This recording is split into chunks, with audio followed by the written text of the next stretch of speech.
আব্বারা মায়েরা, আল্লাহ দয়াময় দিয়েছেন ইসলামের পথে যদি ইসলামের মধ্যে যদি প্রবেশ করতে পারি, আমার আল্লাহ এই দুনিয়ার জমিনে জীবন যাপনের মধ্যে আমার আল্লাহ শান্তি দান করে দেবেন। জোরে বলুন সুবহানাল্লাহ। আল্লাহ পাক আমাদেরকে শ্রেষ্ঠ বলে ঘোষণা করেছেন, ওয়ালাকাদ কাররামনা বানি আদম। আল্লাহ পাক বলেন, আমি আদম সন্তানকে সম্মানের জীবন দিয়েছি। আমরা যদি ইসলামের পথে প্রতিষ্ঠিত হতে পারি, আমার আল্লাহ আমাদের সম্মান মাকাম মর্যাদাটাকে আরো বেশি বাড়িয়ে দেবেন। দুনিয়ার কোন মানুষ যদি আল্লাহর আদেশ নিষেধ মেনে নেয়, আমার রাসূলুল্লাহর আদেশ নিষেধটা মেনে নেয়, নূর নবী, দয়ার নবী, মায়ার নবী, রাহমাতাল লিল আলামিন, আমার নবীর ভালোবাসা কলিজায় জায়গা দেয়, আমার আল্লাহ ওই ব্যক্তিকে মুমিনের দরজা দিয়ে দেন। আমার আল্লাহ কোরআনুল কারীমে অপরাতে বলেন, ওয়ালা তাহিনু ওয়ালা তাহজানু ওয়া আনতুমুল আলাউনা ইন কুনতুম মুমিনিন। ওরে আমার বান্দা বান্দি, তোমরা যদি মুমিন হয়ে যাও, আমি আল্লাহ জানিয়ে দিলাম দুনিয়ার কোন শক্তি আর দুনিয়ার কোন ব্যক্তি তোমাদের ক্ষতি আর অপমান করতে পারবে না। আল্লাহ পাক কোরআনুল কারীমে অপরাতে বলেন, ওয়া কানা হাক্কান আলাইনা নাসরুল মুমিনিন। বান্দা বান্দি, তোমরা যদি মুমিন হতে পারো, আমি আল্লাহ জানিয়ে দিলাম মুমিন বান্দা বান্দির জন্য আমি আল্লাহর পক্ষ থেকে সাহায্য করাটা ওয়াজিব হয়ে যাবে। জোরে বলেন না সুবহানাল্লাহ। আমরা যদি মুমিন হতে পারি, আল্লাহর তরফ থেকে ওই মুমিন বান্দার জন্য সদা সর্বদা সাহায্যের দরজাটা আল্লাহ উন্মুক্ত করে রেখে দেন। মুমিনের সব সময় আল্লাহর পক্ষ থেকে সাহায্য আসে। মুমিনের জন্য আল্লাহর পক্ষ থেকে সাহায্য করাটা আল্লাহ পাক নিজের উপরে ওয়াজিব, অপরিহার্য করে নিয়েছেন। জোরে বলুন। কথা কি বুঝতে পারছেন? এটা তো একটা ক্যালকুলেশনের হিসাব। হিসাবটা কি? আমরা সৃষ্টির শ্রেষ্ঠ, আমার রাসূল মানুষ সৃষ্টির শ্রেষ্ঠ, মানুষদের মধ্যে নবীরা শ্রেষ্ঠ, নবীদের মধ্যে আমার নবী শ্রেষ্ঠ। তার মানে আল্লাহ পাক তার হাবিবকে সৃষ্টি জগতের মধ্যে শ্রেষ্ঠ করেছেন। কোরআনুল কারীম শ্রেষ্ঠ, ইসলামের পথ, মানুষ সৃষ্টিগতভাবে শ্রেষ্ঠ, আল্লাহ রাসূল সৃষ্টি জগতের মধ্যে শ্রেষ্ঠ। বুঝতে পারছেন না? এবং কোরআনুল কারীম শ্রেষ্ঠ, ইসলামের পথ শ্রেষ্ঠ। সবটা শ্রেষ্ঠত্বের মধ্যে একটা সম্পর্ক যদি হয়, তো একটা ঈমানি পাওয়ার তৈরি হয়। কি পাওয়ার? কি পাওয়ার? একদিকে সে যেমন মুমিনের দরজা লাভ করে, অপরদিকে আল্লাহ তাকে একটা পাওয়ার দেন, ওটা হলো ঈমানি পাওয়ার। তখন ওই মানুষটা সফলতার দরজায় পৌঁছে যায়। যদি এই চারটে জিনিসের ভিতরে একের সঙ্গে আরেকটার সুসম্পর্ক তৈরি না হয়, ওই মানুষটা পৃথিবীতে যা কিছু অর্জন করুক, ওই মানুষটার জীবনটা ব্যর্থ জীবন, সফলতার জীবন নয়। কথা কি বুঝতে পারছেন? এটা আমি ধাপে ধাপে পরিষ্কার করব। ইসলামের পথ বাদ দিয়ে পৃথিবীর কাছে যত তার নামধাম থাক, যত দামি সার্টিফিকেট থাক, যত বেশি পরিচয় থাক, যত বেশি অর্থ থাক, এই পথের বাইরে গিয়ে তার জীবন সফল নয়। ক্ষণিকের জন্য দুনিয়ায় কটা দিন সফল হতে পারে, সফল মনে করতে পারে, কিন্তু বাস্তবতা এটা প্রকৃত সফল ব্যক্তিদের অন্তর্ভুক্ত হতে পারবে না। ও ভাইজানেরা, সোনার মানিক যুবকেরা, আব্বারা মায়েরা, আজকে বর্তমান সময় আল্লাহ পাক আমাদের যে আদেশ করেছেন যে আমরা যেন পরিপূর্ণ রূপে ইসলামের মধ্যে প্রবেশ করি, কিন্তু আজকে বর্তমান সময়ে দেখা যায় মনুষ্য জাতি ইসলামের মধ্যে আমরা যারা ঈমানদার মুসলমান বলে দাবি করি, পরিপূর্ণ রূপে ইসলামের মধ্যে প্রবেশ করতে পারি নাই। বর্তমান সময়ে আমাদের ইসলাম মানার অবস্থানটা একটু উদাহরণ দিয়ে বোঝালে সহজে বোঝানো যাবে। দেখবেন মাঝে মাঝে ওয়েদারে নিম্নচাপ হয়, বেশ কয়েকটা দিন হলো নিম্নচাপ, ঘিজঘিজে একটা বর্ষা। যদি বর্ষার সময় এখন একটা পরিবারে উদাহরণস্বরূপ বলছি, একজন বাবা কর্মসূত্রে কোনো স্টেটে বা ভিন্ন কোনো রাজ্যে পাড়ি দিয়েছে, ছেলেটার বয়স 20 বছর, সুস্থ সবল চালাক চতুর ছেলে। ওই ছেলেটা এখন সংসারের কোনো কাজে যদি বাবা মাকে সহযোগিতা সহযোগিতা করে কিছুটা ভালো লাগে কি লাগে না? বাবা যেহেতু বাড়িতে নাই, বাড়িতে তো খাওয়া দাওয়ার জন্য সবজি বাজারের প্রয়োজন হয়। 20 বছর বয়স্ক চালাক চতুর সুস্থ সবল ছেলে তার মা ডেকে বলছে, বাবু বাজার করে আনলে রান্না হবে, তারপরে খাওয়া হবে। এখন ওয়েদারে নিম্নচাপ, ঘিসঘিজে বর্ষা, পানির পরিমাণ খুব বেশিও নয়, বৃষ্টি যে হচ্ছে খুব আস্তেও নয়। এখন ওই অবস্থায় বাজারে যেতে গেলে ছাতা প্রয়োজন আছে না নেই? আছে না? ছাতা ছাড়া ভিজে যাবে। তাহলে ভিজার ওই বৃষ্টির হাত থেকে বাঁচতে গেলে উপস্থিত একটা ছাতা দরকার, খুব জোরেও না আর খুব আস্তেও না, ছাতা হলে মোটামুটি যাওয়া যাবে। এখন মার কাছ থেকে ছাতা নিল, নতুন থলে প্যাকেট নিল, কিছু টাকা নিল। মা বাজার করতে পাঠিয়ে দিয়েছে, সংসারের কাজে ব্যস্ত। বেশ কিছুটা দূর যাবার পরে ওই 20 বছরের চালাক চতুর সুস্থ সবল ছেলেটা চেঁচিয়ে চেঁচিয়ে চিৎকার মেরে মেরে ডাকছে, মা আমি ভিজে যাচ্ছি। মার তো হিসাব মেলে না, একটা সন্তানের আওয়াজটা মার হৃদয়ে লাগে। ছেলেকে ছাতা দিলাম, টাকা দিলাম, থলে বা প্যাকেট দিলাম, ওর তো চেঁচানোর কথা না, ও তো বাজারে যাবে, কিন্তু চেঁচাচ্ছে কেন? ভিজে যাচ্ছি। তো মা সংসারের কাজ বাদ দিয়ে দরজা খুলে উকি মেরে দেখছে ছাতা খাটিয়ে মাথার উপরে না রেখে কাত করে ধরে একদিকে রেখেছে। ছাতাটা মাথার উপরে নেই, বৃষ্টিটা মাথায় পড়বে, এটা স্বাভাবিক। ও যে বৃষ্টিতে ভিজে যাচ্ছে, চিৎকার মেরে মেরে মাকে ডাকছে, মা আমি ভিজে যাচ্ছি। দোষটা কি ছাতাকে দেবেন না বৃষ্টিকে দেবেন? কাকে দেবেন? আজ বুঝে বলতে হবে, কাকে দেবেন? ছাতার দোষ, বৃষ্টির দোষ? ছাতারও দোষ না, বৃষ্টিরও দোষ না, দোষটাও ছাতা ধরার দোষ। ওর কাছে যে ছাতা আছে, চাইলেও বৃষ্টির হাত থেকে বাঁচতে পারত, কিন্তু ছাতাটাকে ওর জীবনের যেভাবে কাজে লাগানো দরকার কাজে লাগায়নি বলে ওর উপরে বৃষ্টির ভিজে যাবার মতো একটা মুসিবত ও নিজেই দরজা খুলে দিয়েছে। আজকে ঠিক আমাদের ইসলাম মানার অবস্থা ছাতা ধরার মতো। কিসের মতো? সুদ হারাম জানি কিন্তু ওটাই খাবো, নামাজ ফরজ জানি কিন্তু ওটা ছেড়ে দেবো, বুঝতে পারছেন না? লটারি হারাম জানি কিন্তু তারপর ওখানে লাইন দেবো। হজ ফরজ জানি, টাকা নিয়ে কবরে যাওয়ার ক্ষমতা কারণ নেই। পৃথিবীতে যতই ধনী হন না কেন, মরে গেলে একটা টাকা সাথে নিয়ে যাওয়া যায় না, তারপরে হজ করে না, সব টাকার কুমির হয়ে বসে আছে। অথচ যাকাতের টাকাটুকু হিসাব করে বের করতে পারে না। আজকে পর্দা ফরজ জানি, তারপরে আমাদের সমাজে কিছু পণ্ডিত বেশি বুঝদার, তারা লাপারোয়া। হুজুর বলছে তো আমার বাপের কি, ইমাম বলে তো আমার বাপের কি, তার ডিগ্রি আছে, তার অর্থ আছে, তার সম্মান আছে, তার পরিচয় পরিচিতি আছে, অথচ লোকটার ভিতর ইসলামের আলো নেই। ওপেন সাবালিকা মেয়ে, নওজোয়ান একটা তরুণী কে বিয়ে করেছে, এরকম একজন স্বামী তার স্ত্রীকে নিয়ে বেপর্দা চলছে। আল্লাহ দুটো পয়সা দিয়েছে, ছেলে মেয়েদের কাপড় পোশাক গুলো আস্তে আস্তে শর্ট হয়ে যাচ্ছে। তাহলে আমাদের ইসলাম মানার অবস্থায় ছাতা ধরার মতো হয়েছে না হয়নি? আমরা জানি যা, সেগুলো আমল করতে পারি না। ও ভাইজানেরা, সোনার মানিক যুবকেরা, আব্বারা মায়েরা, আল্লাহ দয়াময় এই জন্য সূরাতুল বাকারার 208 নম্বর আয়াতে বললেন, ইয়া আইয়ুহাল্লাযীনা আমানু, হে বিশ্বাসী বান্দা বান্দিরা, উদখুলু ফিস সিলমি কাফা, তোমরা পরিপূর্ণ রূপে ইসলামের মধ্যে প্রবেশ করো। আজকে বলুন তো দেখি, ইসলামের মধ্যে প্রবেশ করা দরকার আছে না নেই? ইসলাম এমন এক জীবন ব্যবস্থার নাম, এই ইসলামের পথ ধরে কোরআনের আলো বাস্তবায়ন করতে পারলে, আমার রাসূলুল্লাহর আদর্শে আদর্শিত হতে পারলে, আল্লাহ রাসূলের কথা মতো চলতে পারলে, আমার আল্লাহ যেমন মুমিনের দরজা দেবেন, আমার আল্লাহ মানুষটার মরণের পরে তার কবর জগতে শান্তি দেবেন। ওই মানুষটাকে আমার আল্লাহ বিচার দিবসে হাসরের ময়দানে তার বিচারটা সহজ করে দিয়ে আমার আল্লাহ দয়ার জান্নাত নসিব করে দেবেন। জোরে বলুন সুবহানাল্লাহ। আর যদি ইসলামের ভিতরে প্রবেশ করতে না পারেন, তাহলে জাহান্নামের খোরাক হতে হবে। দুনিয়ায় নিজেকে সফল আর দুনিয়ায় চালাক মনে করলেও, নিজেকে দুনিয়ার সম্মানী মনে করলেও, নিজেকে মহান মনে করলেও, ওটা দুনিয়া আপনার কাছে মনে হতে পারে।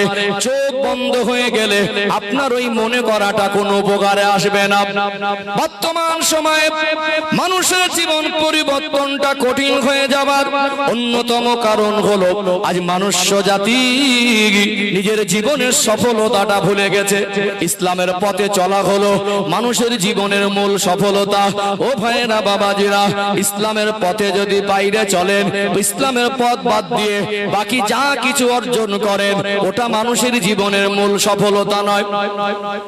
এই জিনিসটাকে আমরা ঠিক না করার কারণে আজকে আমাদের জীবনে আসল সফলতা থেকে বঞ্চিত। চলুন একটু বাস্তবতা লক্ষ্য করুন। বর্তমান সময়ে একটা মানুষ যদি দীর্ঘদিন লেখাপড়া শিখে চাকরি অর্জন করতে পারে, ভালো পদে একটা চাকরি পায়, চাকরি পথে প্রতিষ্ঠিত হয়ে ওই মানুষটা মনে করে এটা আমার জীবনের সফলতা। কোন মানুষ যদি ব্যবসায় প্রতিষ্ঠিত হয়, মাসে যদি 4 থেকে 5 লক্ষ টাকা মিনিমাম রোজগার হয়, ক্ষণিকের জন্যই মানুষটা মনে করে এটা আমার জীবনের সফলতা। কোন মানুষ দেখবেন দীর্ঘদিন ঘোরাঘুরি করার পরে ভালো যদি একটা পদ পায়, ওই মানুষটা মনে করে আমার রাজত্ব, আমার নেতৃত্ব, আমার এই চেয়ার আর পদ এটা আমার জীবনের সফলতা। মার্কেটে যদি 50টা দোকান করে, মনে করে এটা আমার জীবনের সফলতা। কোন বাবা মা ছেলে মেয়ের জন্য সুন্দর একটা গাড়ি আর বাড়ি করে, ছেলের জন্য 50টা দোকান আর 50 বিঘে জমি কিনে মনে করে এটা আমার সন্তানের জীবনের সফলতা। কিন্তু খুব মানুষ যে সৃষ্টির শ্রেষ্ঠ, এই সৃষ্ট মস্তিষ্ক দিয়ে মানুষ যদি শ্রেষ্ঠত্বের জায়গা দিয়ে বিবেচনা করে হিসাব মেলায়, এগুলো মানুষের জীবনের দুনিয়ার ক্ষণিকের জন্য সফলতা মনে হতে পারে, মানুষের জীবনের মূল সফলতা হতে পারে না। পারে কি? এই কথাটা অনেকের গায়ে লেগে গেছে, আমি জানি। ব্যাখ্যা দিলে আর কোনো প্রশ্ন থাকার কথা নয়। তাহলে এখানে আপনার মনে হবে তাহলে হুজুর মানে নেতৃত্ব, যে নেতৃত্ব নেতার বিরুদ্ধে, অর্থের বিরুদ্ধে, চাকরির বিরুদ্ধে, শিক্ষার বিরুদ্ধে কথা বললো না, এরকম একটা প্রশ্ন মনে হচ্ছে না? আমার বক্তব্য আর ইসলামের যে আদেশ নিষেধের মধ্যে শিক্ষা, চাকরি, ডিগ্রি, নেতৃত্ব, রাজত্ব, ব্যবসা, ধনী, এগুলোর বিরুদ্ধে ইসলামও না, এগুলোর বিরুদ্ধে আমিও নয়, এগুলোর বিরুদ্ধে আমার রাসূলও নয়। কিন্তু আমি বোঝাতে চাইছি আপনাকে, আমি কারোর মনে যাতে প্রশ্ন না থাকে সেই বিষয়টাকে একেবারে পরিষ্কার করে দেবো। কিন্তু আমি বোঝাতে চাইছি এগুলো মানুষ জাতির জীবনের মূল সফলতা নয়। সফলতা ওটা ওই মানুষটা যদি আল্লাহর কথা মতো জীবন যাপন করে। সফল তিনি যে মানুষটা রাসূলুল্লাহর আদর্শে আদর্শিত হয়েছে। সফল তিনি যার জীবনে ইসলামের আলো বাস্তবায়ন হয়েছে। সফল তিনি যে জাহান্নাম থেকে বাঁচার মতো উপযুক্ত জীবন তৈরি করেছে। এর বাইরে গিয়ে সে নিজেকে যা মনে করুক, পৃথিবীর কাছে যাই মনে হোক, ওটা ওর আসল সফলতা নয়। চলুন কয়েকটা প্রশ্ন একটু ক্লিয়ার করে দেই, কারণ অনেক ধনী মানুষ আছেন। হুগলি জেলা অধিকাংশ মানুষ অর্থশালী, অধিকাংশ মানুষ অর্থশালী। আমরাও চাই যে আমাদের সন্তানরা চাকরি করুক, আমরাও চাই আমাদের থেকে সৎ ভালো ভালো নেতৃত্ব সমাজে আসুক, চাই না? তাহলে আমি কেন বিরুদ্ধে বলবো? বিষয়টা ক্লিয়ার করি, তাহলে আপনাদের প্রশ্ন থাকার কোনো জায়গা থাকবে না। আলোচনা কি মগজে ঢুকছে? বুঝতে পারছেন? ও ভাইজানেরা, সোনার মানিক যুবকেরা, আব্বারা মায়েরা, শিক্ষা হলো জাতির মেরুদণ্ড, এটা আমরা সবাই জানি। শিক্ষা ছাড়া জাতির উন্নতি সম্ভব নয়। শিক্ষার বিরুদ্ধে তো আমার বক্তব্য নয়, আমি বোঝাতে চাইছি যদি দুনিয়া 60-70 বছর মাথা উঁচু করে চলতে গেলে জেনারেল শিক্ষার দরকার হয়, ইংরাজি, অঙ্ক, সায়েন্স পড়াশোনার দরকার হয়। প্রকৃত মানুষ হতে গেলে, সৃষ্টির শ্রেষ্ঠত্বটা বজায় রাখতে গেলে তেমনি ইসলামের পথটাও দরকার আছে না নেই? খুব গভীর মনোযোগ দিয়ে শুনুন। পৃথিবীর জমিন আজকে আপনি শিক্ষার কথা বলছেন, পৃথিবীতে আজকে মানুষকে শিক্ষার গুরুত্ব আপনি বোঝাচ্ছেন, কিন্তু আপনার হয়তো জানা নাই ইসলাম মানুষকে যে শিক্ষার গুরুত্ব বুঝিয়েছে, ইসলাম মানুষকে যে শিক্ষার কথা বলেছে, পৃথিবীর কোন ধর্ম ওই শিক্ষার কথা বলেন নাই। কোরআনুল কারীমকে আল্লাহ দয়াময় আমার রাসূলুল্লাহর উপরে নাজিল করেছিলেন। আমার নবীর বয়স তখন 40 বছর। গারে ঘেরাতে জাবালে নূর পাহাড়ের গুহাতে রমাদানুল মোবারক মাসে লাইলাতুল কদরের রাতে নবী আমার ওই জাবালে নূর পাহাড়ের গুহার মধ্যে ধ্যানে মশগুল ছিলেন। আমার আল্লাহ কোরআনুল কারীমের 30 নম্বর পারা সূরাতুল আলাকের প্রথম 5টা আয়াত সর্বপ্রথম নাজিল করলেন। আল্লাহ পাক সূরাতুল আলাকের প্রথম 5 আয়াত কোরআন শরীফের আয়াতের সূচনা হিসাবে নাজিল করলেন। ওই সূরাতুল আলাকের প্রথম 5 আয়াতের প্রথম আয়াত প্রথম শব্দ দিয়ে আল্লাহ সূচনা করলেন ইকরা অর্থাৎ পড়ো। কোরআনুল কারীমের মতো এমন মহামূল্যবান কিতাব যে কিতাবের সূচনাটা আল্লাহ এমন একটা শব্দ দিয়ে করলেন, সেখানে পড়ার কথা বলা হয়েছে। জোরে বলুন সুবহানাল্লাহ। আল্লাহ দয়াময় আমার আপনার নবীকে যে জ্ঞান দান করেছেন, সেই নবীর থেকে জ্ঞানী পৃথিবীর কেউ আর জন্ম হবে না। যে জামানায় আল্লাহ যে নবীকে পাঠান, ওই নবীর থেকে উম্মতের জ্ঞান বেশি হয় না। আল্লাহ পাক যদি নবীদের থেকে উম্মতের জ্ঞান বেশি দেন, তাহলে ওই উম্মত নবীকে নেতা বলে মানতে তার ইতস্তবোধ হবে। এই জন্য দুনিয়ার মানুষ আমরা যা জ্ঞান অর্জন করেছি, দেখে দেখে শিখেছি, পড়ে পড়ে শুনেছি, পড়ে পড়ে শিখেছি, শুনে শুনে শিখেছি, কিছু কাজ প্র্যাকটিক্যালে শিখেছি। আমাদের জ্ঞান আর শিক্ষা হলো দুনিয়ার শিক্ষা। আল্লাহ পাক নবী রাসূলদের জ্ঞান আর শিক্ষাটা আমার আল্লাহ ওহীর মাধ্যমে দিয়ে থাকেন। ওহীর জ্ঞান আর সাধারণ দুনিয়ার অর্জনের জ্ঞান এক করা যায় না। দুনিয়ার জ্ঞান আর ওহীর জ্ঞান এক পাল্লায় তুলে কখনো কম্প্রোমাইজ করা চলে না। অর্থাৎ আল্লাহ পাক আমার রাসূলকে যে নবী করেছেন, আমার নবীর থেকে জ্ঞানী মানুষ কেউ জন্ম হবে না। ও ভাইরা বাবাজিরা, সেই নবী আমার বিশ্বের মানুষের নেতা, সৃষ্টি জগতের জন্য রহমত। একদিকে যেমন রহমত, অপর দিকে তেমনি শিক্ষক। আল্লাহর নবী হুজুর আমার সোনা জবানে বললেন উতলুবুল ইলমা মিনাল মাহাদি ইলাল লাহাদ। একটা মানুষের শিক্ষার সময় সীমা হলো মায়ের কোলের যে দোলনা থাকে, দোলনা থেকে শুরু করে আর মরণের আগ পর্যন্ত। অর্থাৎ চ্যালেঞ্জ করে বলতে পারি, ইসলাম মানুষকে যে শিক্ষার গুরুত্ব বুঝিয়েছে, এই শিক্ষার গুরুত্ব পৃথিবীতে কোনো ধর্ম আর কোনো মানুষ বলেছে বলে এটা অন্তত আমার কাছে জানা নাই, আর আপনার পক্ষেও খুঁজে পাওয়া সম্ভব হবে না। শিক্ষার গুরুত্ব মানুষকে যদি বোঝায়, তো আল্লাহ কোরআন দ্বারা বুঝিয়েছে। আর আমার রাসূল যে লাইনটা বলেছেন, এর থেকে বড় কথা আর কিছু হতে পারে না। তাহলে শিক্ষার বিরুদ্ধে নবীও নয়, কোরআনও নয়। আমি চাই আমার একটা ভাই রাষ্ট্রপতি হোক, আমি চাই আমার একটা কমিউনিটির মানুষ একজন মুসলমান, সে মুখ্যমন্ত্রী হোক, সে সায়েন্স নিয়ে পড়াশোনা করুক, সে এমবিবিএস ডক্টর হোক, সে হাই স্কুলের মাস্টার হোক, সে লেকচারার প্রফেসর হোক, সে দুনিয়াতে একজন জজ হোক, হাকিম হোক। এটা আমি চাই না, গর্ব করে বলবো। শিক্ষার বিরুদ্ধে আমার বক্তব্য নয়। অবশ্যই শিক্ষা দরকার আছে। শিক্ষা যদি না থাকে, সে কি আর কোর্টের হাকিম হতে পারবে, জজ হতে পারবে? সে হাইকোর্টের উকিল হতে পারবে, সে এমবিবিএস ডক্টর হতে পারবে, সে রাষ্ট্রপতি হতে পারবে, প্রধানমন্ত্রী হতে পারবে? তাহলে আজকে ইসলাম এমন এক পথ দেখায় মানুষকে, যে মানুষকে মাথা উঁচু করে চলার পথ দেখিয়ে দেয়। জোরে বলুন। যেমন মাথা উঁচু করে চলার জন্য, ভালো নেতা হওয়ার জন্য, ডক্টর মাস্টার ইঞ্জিনিয়ার হওয়ার জন্য পড়াশোনা লাগে, চাকরি লাগে, শিক্ষিত হতে গেলে শিক্ষা অর্জন করতে হয়, ঠিক তার মরে যাওয়ার পরে জাহান্নাম আছে, তার আখিরাত আছে, তার জন্য জান্নাত আর জাহান্নামের রাস্তা খোলা আছে। অর্থাৎ তাকে জাহান্নাম থেকে বাঁচতে গেলে, প্রকৃত মনুষ্যত্বের শিক্ষা অর্জন করতে গেলে আল্লাহ রাসূলের আদর্শ তাকে ফলো করতে হবে। কথা বুঝতে পারছেন না? আল্লাহ রাসূলের দেখিয়ে দেওয়া পথে তাকে চলতে হবে, কোরআনের পথে তাকে প্রতিষ্ঠিত হতে হবে। পৃথিবীর সেরা ডক্টর হয়ে, পৃথিবীর সেরা নেতা হয়ে, পৃথিবীর সেরা ইঞ্জিনিয়ার হয়ে সে যদি নবীর আদর্শ না ফলো করে, সে যদি আল্লাহর কথাগুলো না মানে, সে যদি ইসলামের পথে প্রতিষ্ঠিত না হয়, ওই মানুষটা মরে যাওয়ার পরে কবরে হাসরে চাকরি আর ডিগ্রি দেখে নাজাত পাবে। এটারও দরকার আছে। এটা যেমন দুনিয়া 60-70 বছর বেঁচে থাকতে গেলে দরকার হয়, জাহান্নাম থেকে বাঁচার জন্য চিরজীবন আমাদের দেহের মউত হয়, রুহের মউত, রুহের মউত হয় না। আপনি যদি ইমানদার হয়ে থাকেন, আপনি যদি বিশ্বাসী মনে করেন, তাহলে আপনার আখিরাতের উপর বিশ্বাস করতে হবে, তবে আপনি মুসলমান। আমাদের কি দুনিয়ার জীবন শেষ না আখিরাত আছে? একটু রেসপন্স দেন। দুনিয়ার জীবন শেষ না আখিরাত আছে? আখিরাত আছে। তাহলে আখিরাত যদি থাকে, আপনাকে আখিরাতের পথে নাজাত পেতে গেলে আপনাকে ইসলামের পথে আসতে হবে। কথা ঠিক না বেঠিক? ও ভাইজানেরা, সোনার মানিক যুবকেরা, আব্বারা মায়েরা, আমি চাই আমাদের কওমের মানুষ শিক্ষা অর্জন করুক। ধনী হোক, অর্থের বিরুদ্ধে আমি নয়, নেতৃত্বের বিরুদ্ধে আমি নয়। ইসলাম মানুষের জীবনকে স্বচ্ছ বানিয়ে দেয়, ইসলাম মানুষের জীবনে সততা এনে দেয়, ইসলাম মানুষকে ন্যায় পথে প্রতিষ্ঠিত করে। ইসলামের পথে চললে মানুষের ভিতরে মনুষ্যত্ব জাগ্রত হয়।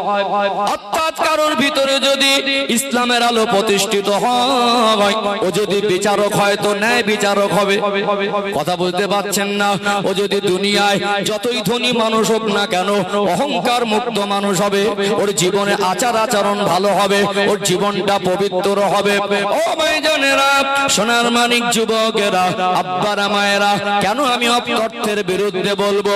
ইসলাম তো অর্থের বিরুদ্ধে নয়, আমি নিজেও তো যাকাত দেই, কেন আমি অর্থের বিরুদ্ধে বলবো? বর্তমান সময়ে অর্থের দরকার আছে না নেই? নবী আমার তিনি গরিবী জীবন বেছে নিয়েছিলেন, তার মানে এই নয় যে নবী অর্থ বিরোধী। আল্লাহর নবী হুজুর আমার তিনি যদি মনে করতেন ভোগ বিলাসে জীবন যাপন করবেন, তিনি সোনার ইট দিয়ে পৃথিবীর সব থেকে উঁচু বিল্ডিং বানাতে পারতেন কি পারতেন না? সেই নবী আমার গরিবী জীবন বেছে নিয়েছেন, মানে অর্থ বিরোধী নয়। চলুন ক্লিয়ার করে দেই, আল্লাহ নবী তিনি হলেন রাহমাতাল লিল আলামিন। আমার রাসূলুল্লাহর কাছে একজন গরিব অসহায় সাহাবী আসলেন। ওই সাহাবী নিজের আত্মমর্যাদা বোধটাকে বেশি তিনি সিরিয়াস ভাবে নেন। মনে মনে করেন আমি যখন বিপদে মুসিবতে পড়ি, অনেক সময় বন্ধু বান্ধবের থেকে একটু লেনদেন সাহায্য সহযোগিতার দরকার হয় কি হয় না? কারোর কাছে গিয়ে বিপদে পড়ে কিছু যদি আমি চাই, ওই মানুষটা যদি ফিরিয়ে দেয়, এটা আমার কাছে বড় খারাপ লাগবে।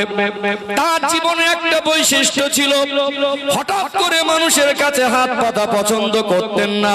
তিনি মনে মনে করতেন আমি হয়তো মানুষের কাছে হাত পেতে চাইবো, ওই ব্যক্তি যদি ফিরিয়ে দেয় ওই খারাপ লাগাটা আমার সহ্য হবে না। এতটা অসহায় হলেন, এতটা একবার মুসিবতে পড়ে গেলেন, মনে মনে ভাবলেন কার কাছে গিয়ে সাহায্য চাইবো, কার কাছে গিয়ে হাত পাতবো। গোটা মদিনার অলি গলিতে গিয়ে গিয়ে যদি আমি সাহায্য চাই, সবাই আমায় যদি ফিরিয়ে দেন, তার নবী মার নবী রাহমাতাল লিল আলামিন আমার রাসূলুল্লাহর কাছে গিয়ে যদি কিছু চাই, আর আমার নবীর কাছে থাকলে ফিরিয়ে দেবেন না। তার নবীর কাছে আসলেন, আমার রাসূলুল্লাহকে সালাম দিলেন, আসসালামু আলাইকা ইয়া রাসূলুল্লাহ, আসসালামু আলাইকা ইয়া হাবিবাল্লাহ। আল্লাহ নবীকে বলেন, হুজুর আমি বড় অসহায়, আমি মানুষের কাছে হাত পাতাটা পছন্দ করি না, হয়তো তানার কাছে কিছু চাইলাম, যদি ফিরিয়ে দেয় ওই খারাপ লাগাটা আমার সহ্য হবে না। মনে মনে হলো কার কাছে যাই? আপনি হলেন আল্লাহর প্রিয় হাবিব, আমি আপনাকে ভালো করে জানি, আমার বিশ্বাস মদিনার সব মানুষ ফিরিয়ে দিলে নবী আমার তিনি ফেরাবেন না। এমন একটা সময় হাত পেতেছেন আল্লাহ নবীর কাছে, ওই মুহূর্তে সাহায্য দেওয়ার মতো কিছু নেই। ওই মুহূর্তে কি রহমতের নবী, আমার রাসূলের কাছে কিছু থাকলে মানুষকে খালি হাতে ফেরাতেন না। বলুন সুবহানাল্লাহ। আল্লাহ পাক তাকে কেমন নিয়ামত আর কেমন আদর্শবান করেছিলেন। 2 দিন যদি আমার নবী অনাহারও থাকতেন, 2 দিন খাওয়া হয়নি, একটা রুটির টুকরা হয়তো হাতে নিয়েছেন, এমন সময় যদি কোনো ক্ষুধার্ত ব্যক্তি এসে বলতেন হুজুর কিছু কি দেবেন ক্ষুধার্ত, ওই 2 দিনের অনাহারের কথাটা আল্লাহ নবী তাকে শোনাতেন, একবার মুস্কে হাসি দিতেন, এটাকে নিয়ে যান। জোরে বলবেন না সুবহানাল্লাহ। আমরা সাধারণ মানুষ 2 দিন না খাওয়া থাকার পর একটা রুটি হাতে আসলে ওই মুহূর্তে হাত পাতলে দেবো বলে মনে হয়? সেই নবীর কাছে 2 দিন অনাহারে থাকা অবস্থায় একটা রুটি যদি আসতো, সেটাকে হাসি মনে দিতেন, প্রশ্ন করতেন না, নিয়ে যান আপনার দরকার।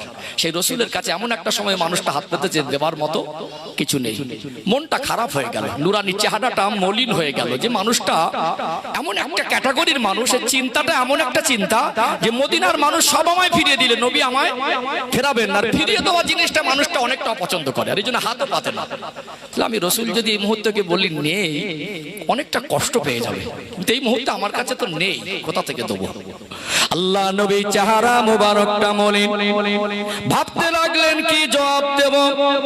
আল্লাহ নবী হুজুর আমার চেহারা মুবারক মলিন করে নিয়ে ওই মানুষটার দিকে চেয়ে দেখতে লাগলেন, তিনি তো আমার নবীর কাছ থেকে কোনো একটা উত্তরে আশায় আছেন। আল্লাহ নবীর হঠাৎ মনে পড়ে গেল, আমার কাছে নেই তো কি হয়েছে, আমার জামাই জিন্নুরাইর উসমান গনির কাছে তো আছে। নবী যদি অর্থ বিরোধী হতেন, মক্কা মদিনার তদানীন্তন সময়ের অন্যতম ধনী হলেন আল্লাহ নবী জামাতা জিন্নুরাইন হযরত উসমান গনি রাদিয়াল্লাহু আনহু। তাহলে ধনী মানুষকে কেন জামাই করতে গেলেন? একটা মেয়ের সঙ্গে আল্লাহ নবী বিবাহ দিলেন। উসমান রাদিয়াল্লাহু আনহু ছিলেন আমার রাসূলুল্লাহ জামাতা। ওই মেয়েটার ইন্তেকালের পরে আল্লাহ নবী ডাকলেন, ও হযরত উসমান, লাব্বাইক ইয়া রাসূলুল্লাহ, আমি আপনাকে অনেক বেশি ভালোবাসি। আমার একটা মেয়েকে আপনার সঙ্গে বিবাহ দিয়েছিলাম। ওই মেয়েটার ইন্তেকালের পরে, ওই মেয়েটার ওফাতের পরে আমি রাসূলুল্লাহ বড় কষ্ট পেয়েছি। আমি আপনাকে অনেক ভালোবাসি। আমার আর একটা মেয়ে আছে, আমি রাসূলুল্লাহর মনে হচ্ছে ওই মেয়েটাকে আপনি বিবাহ করেন। আল্লাহর নবীর পূর্ণিমার চাঁদের মতো চমকানো চেহারার দিকে তাকালেন। ইয়া রাসূলুল্লাহ, ইয়া হাবিবাল্লাহ, আপনার কদমে আমার মা বাপ কুরবান। আমি আমার জানের থেকে আপনাকে বেশি ভালোবাসি। আপনি আল্লাহর প্রিয় হাবিব, আপনি আমাকে এমন প্রস্তাব দিয়েছেন, এটা তো আমার কাছে সৌভাগ্যের। আল্লাহ নবী দ্বিতীয়বার আর একটা মেয়ের সঙ্গে বিবাহ দিলেন। নবী যদি অর্থ বিরোধী হতেন তাহলে ধনীকে জামাই করতে যেতেন না। আল্লাহ নবী সেই দিন ওই গরিব সাহাবীকে মুস্কে হেসে বলেছিলেন, বাবা সাহাবী, মন খারাপ করো না। মনে মনে করলেন, আমার কাছে নেই তো কি হয়েছে, আমার জামাইয়ের কাছে তো আছে। মুস্কে হেসে বলেছিলেন, বাবা, আমার কাছে কিছু থাকলে সত্যি আপনাকে খালি হাতে ফেরাতাম না, তবে এই মুহূর্তে আমার কাছে দেওয়ার মতো কিছু নেই। আপনি যান যান, আমার জামাতা জিন্নুরাইন উসমান গনিকে গিয়ে বলবেন আল্লাহ নবী পাঠিয়েছেন। এতটুকু বললে আপনার প্রয়োজন ছাড়া আমার বিশ্বাস আমার জামাই আপনাকে আরো বেশি দিয়ে দেবে। নবীকে অর্থবিরোধী ছিলেন? আমার একজন প্রতিবেশী ভাই, ওই ভাই যদি এতিম হয়ে যায়, ওই একজন মানুষ যদি অসুস্থ অবস্থায় মারা যায়, আল্লাহর কাছে দোয়া করি আল্লাহ শরীর সুস্থ রাখেন আপনাদের সবাইকে, আমাদের সবাইকে আল্লাহ কঠিন কঠিন রোগ বিমার থেকে আল্লাহ হেফাজত করেন। তারপরে আল্লাহর ডাক আসলে তো ফিরিয়ে দেওয়া যায় না, যায় কি? ফাইদা জা আজালুহুম লা ইস্তাখিরুনা সাআতাও ওয়ালা ইস্তাকদিমুন। ইন্তেকালের সময় হয়ে গেলে সামান্য জাররা টাইম আগে পিছে হয় না। দুনিয়ায় এতিম আছে না নেই? অনাথ আছে না নেই? অসহায় আছে না নেই? তাহলে আপনি কেন হিংসা করবেন? আরো চাই আল্লাহ আমার কওমকে আরো দিক, কোটিপতি হোক। কত কাফের মুশরিক বেঈমান তারা কোটি কোটি মিলিয়ন বিলিয়ন ডলারের মালিক। আমার একটা ভাই সে অর্থশালী হবে, এতে হিংসার কি? আরো দোয়া করব আল্লাহকে আরো দিক। গ্রামে 4টে তিন বাচ্চা আছে, একজন গরিব মানুষ দিন আনা দিন খাওয়া, ওই 4টে তিন বাচ্চার দায়িত্ব নিতে পারবে? পারবে না। এই গ্রামে 10টা ব্যবসায়ী থাকে, 4টে চাকরিজীবী থাকে, একজন নাম করা সৎ নেতা থাকে, তাদের যাকাতের টাকায় 4টে তিন বাচ্চা মানুষ হবে না? হবে না। এই মাহফিলটা দিলেন, এতে পয়সা খরচা হয়নি? একটু হ্যাঁ খুদান। একজন গরিব মানুষ দিন আনা দিন খাওয়া, তার কাছে চাইলে কষ্ট করে 500 টাকা দিতে পারে, সে কি 5000 পারবে? এই গ্রামে 10টা মানুষ যদি ধনী থাকে, দুজন যদি 10,000 করে দেয় 20,000, এরকম একটা ইসলাম প্রচারের প্ল্যাটফর্ম তৈরি করতে সহজ হয়ে যাবে। জোরে বলুন। একটা শিক্ষা প্রতিষ্ঠান দরকার, একটা শিক্ষা প্রতিষ্ঠান দরকার, যে শিক্ষার কথা আমি বলছিলাম। তাহলে শিক্ষা যদি জাতির মেরুদণ্ড হয়, আমার কওমের শিক্ষার উন্নতির খাদে যদি আমাদের টাকার প্রয়োজন হয়, গরিব মানুষ দিতে পারবে না, 10টা ধনী মানুষ তারা চাইলে আগিয়ে আসলে আমার কওমের জন্য একটা ভালো শিক্ষা প্রতিষ্ঠান গড়ে তোলা সম্ভব না অসম্ভব। গ্রামে একটা বেওয়া মা আছে, স্বামী মারা গেলেন, অসহায়তার ভিতর থেকে দিন অতিবাহিত করলেন। একটা বা দুটো মেয়ে ছিল, কষ্ট করে লালন পালন করলেন, অসহায়তার ভিতর থেকে গরিব ছেলের হাতে তুলে দিলেন। একটা জীবনে গিয়ে কঠিন রোগে আক্রান্ত, বিছানা সজ্জা হয়ে গেলেন। জামাইদের যে আর্থিক অবস্থা, তাতে শাশুড়ি ট্রিটমেন্ট করারও পর্যাপ্ত পয়সা নেই, আর নিজের ছেলে সন্তানও নেই। এই গ্রামে বা আপনার গ্রামে বা অনেক গ্রামে এরকম অসহায় বৃদ্ধ বাবা আছে, বৃদ্ধ মা আছে, অনেক অসহায় বৃদ্ধা মানুষ আছেন। তারা কেউ বা ক্যান্সার রোগে, কেউ বা কঠিন আর জটিল রোগে জ্বালা যন্ত্রণা ছটফট করছে, তাদের ঘুমাতে পারে না, ঔষধ কেনার পয়সা পায় না। একজন গরিব মানুষ তার মুখে হাসি ফোটাতে পারবে না। আমার কওমের যদি অর্থ থাকে, গ্রামে যদি 10টা ধনী থাকে, চাকরিজীবী থাকে, নেতা থাকে, তাদের কিছু সহযোগিতা পেলে ওই মানুষটার চিকিৎসা করাটাও সহজ হবে কি হবে না? তাহলে অর্থ বিরোধী ইসলামও নয়, অর্থ বিরোধী আমিও নয়। আমি চাই আল্লাহ আরো দিক, আমি চাই আমার কওমের অভাবের মানুষ ডক্টর হোক, ব্যারিস্টার হোক, ইঞ্জিনিয়ার হোক, আইপিএস হোক, ওসি হোক, ডিএম হোক, আমাদের সন্তানরা এমবিবিএস হোক, উকিল হোক, জজ হোক, আমাদের সন্তানরা নেতা হোক, আমি চাই এটা। কিন্তু মনে রাখবেন, আমাদের জীবনে সফলতার মাপকাঠি এই দুনিয়ার মাল সম্পদ আর দুনিয়ার চাকরি ডিগ্রি নয়। এটা দরকার আছে, কিন্তু মনে রাখবেন আমাদের জীবনে আদর্শ হতে হবে রাসূলুল্লাহর মতো। আমাদের পথে চলতে হবে ইসলামের পথে, কোরআনে আলো বাস্তবায়ন করতে হবে, আল্লাহ এবং রাসূলের কথা মতো চলতে হবে, নচেত আমাদের জীবনে সফলতা আসতে পারে না। কথা কি রাগ করছেন নাকি? রাগ করছেন? আজকে দেখুন না, ঘুষখোর আছে না নেই? একটু হাহুদান না, ঘুষখোর আছে না নেই? সমাজে যারা ঘুষখোর, ধনী না গরিব? আমি আপনাকে বা আপনাদেরকে বলছি না, সমাজে যারা ঘুষখোর, ধনী না গরিব? আপনি আপনার সন্তানকে খেটে না খেয়ে কষ্ট করে এমএ বিএ এমএসসি করে বিএড করে বসিয়ে রাখছেন, পয়সা দিতে পারে না বলে চাকরি হয় না। কথা ঠিক বলছি না ভুল বলছি? তাহলে যে মানুষটার অর্থ আছে 10 বছর বসে খেলে ফুরাবে না, সে সুদখোর। তার মানে তার পদ আছে, তার পরিচিত আছে, তার চাকরি আছে, তার অর্থ আছে, তারপরে গরিব মানুষের কাছে ডিজিটাল ভিখারি সেজেছে। একজন ফকির মানুষ মানুষের কাছে হাত পাতে, আর বড় লোক হয়ে গরিবের কাছে হাত পাচ্ছে, লাগে 50 দাও তারপরে চাকরি। কি আমাদের দেশে চাকরি কি সহজ হয় নাকি? যোগ্যতা নিরিখে চাকরি দেয় না, টাকা ছাড়া চাকরি হয়? টাকা ছাড়া চাকরি হয় না। তাহলে মানুষটা হয়তোবা চাকরিজীবী, হয়তোবা নেতা, হয়তোবা ধনী, কিন্তু তার ভিতরে সততা, তার ভিতরে ন্যায় নীতির আদর্শ, তার ভিতরে স্বচ্ছতার অভাব আছে, আছে না নেই? তাহলে তার জীবন ইসলামের আলো যদি পৌঁছায়, সে যদি নবীর আদর্শ আদর্শিত হয়, তাহলে এই মানুষটা সৎ নেতা হবে। কথা ঠিক না ভাই? ওই মানুষটা সৎ নেতা হবে।